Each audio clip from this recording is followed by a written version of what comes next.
चिंता फिक्र से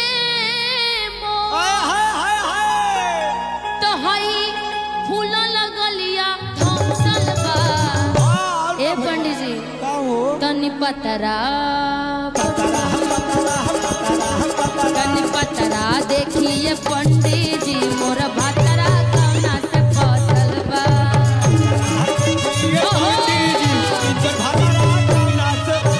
बोलिए पंडित जी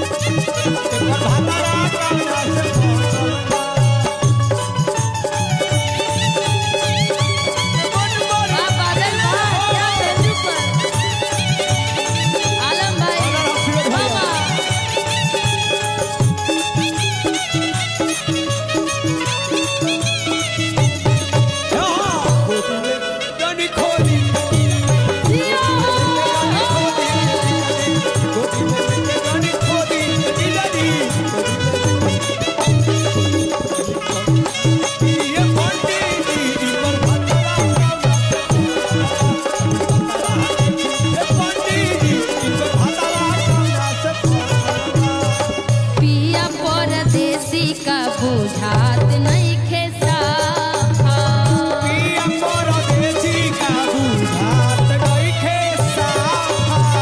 सोना दहाए मारे कोयला पछापा।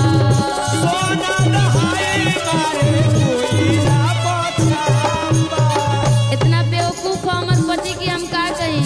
इतना सुंदर मेहरारू घर में है सोना छोड़ करके कोयला पर जाता का कहल जाओ। ए भाई पिया परदेसी का बुझात नहीं खेसा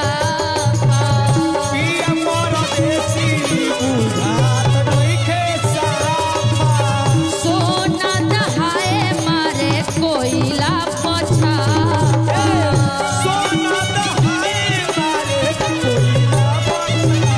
अपन घर उजाड़ी के अरे करा अपन घर उजाड़ी के अपन घर उजाड़ी के सौ दिन के घरे बसल बा। ऐसन मरद होखेला कि अपन घर उजाड़ी के कि हौ सौ दिन के घरे बसल बा। ए पंडित जी कुछ उपाय करी। पंडित जी देखी ना तो तनी पतरा पतरा पतरा पतरा तनी पतरा देखिए पंडित जी हमर भतरा कौन फसल बे बाबा तनी पतरा देखिए पंडित जी हमर भतरा कौना से फसल बा।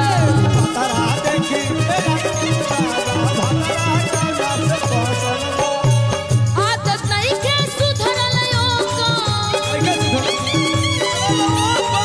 आदत नहीं के सुधरल ओकर चढ़िए के नसल बा। तनी पतरा देखिए पंडित जी हमर भतरा कौना से फसल बे बाबा।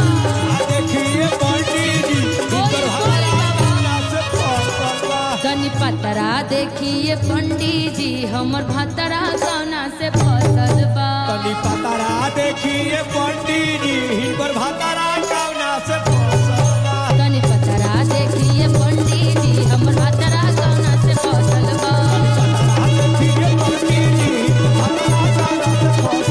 तनी पतरा देखिए पंडित जी हमर भतरा कौना से फसल।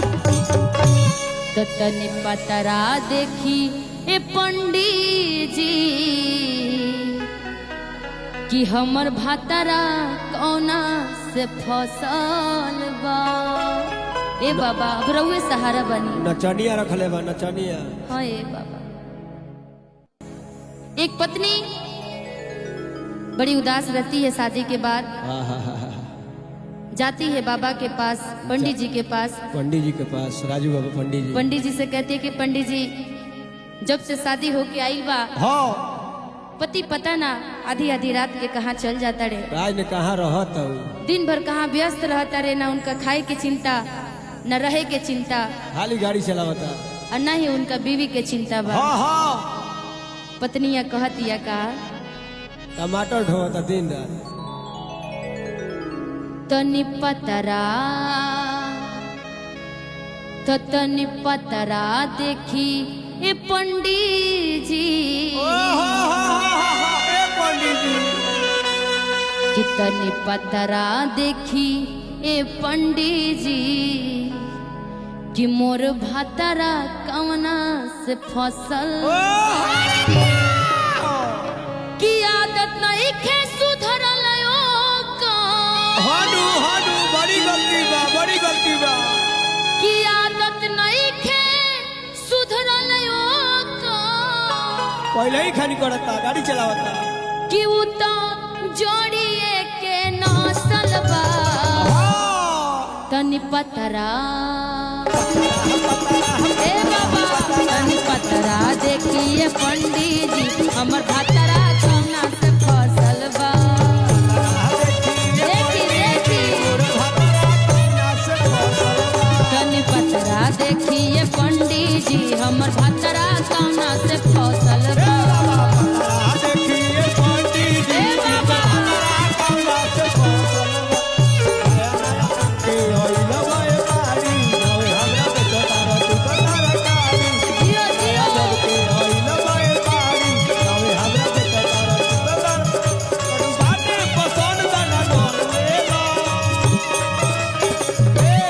गुल का फिल्म का ओए जान बोए कौन ले लो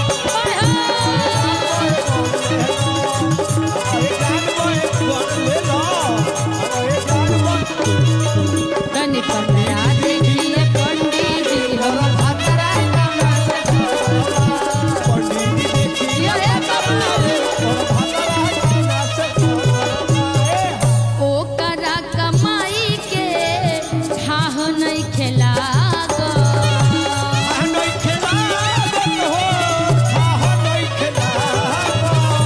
दुखवा गली दर नहीं खेनु भाग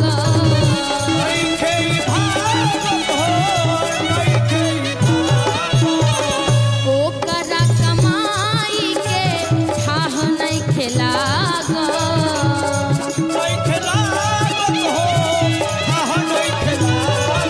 घरवा के दुखवा द लीदर नहीं खे भाग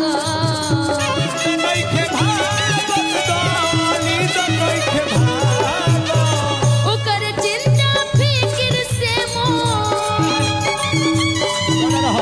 दिन रात ओकरे चिंता में हम का कहीं अन्न पानी सब छोड़ देले बानी। हाँ हाथी लेकर दे पाठी लेकिन लेकर ओकरा हमर चिंता है कि हमर मेहरारू खैली कि ना खैली। हाँ हाथी खाली दे रहा है वो पाठी खाली हो हाँ दिन पर दिन दुबराई जाता नहीं। हाँ ये दादा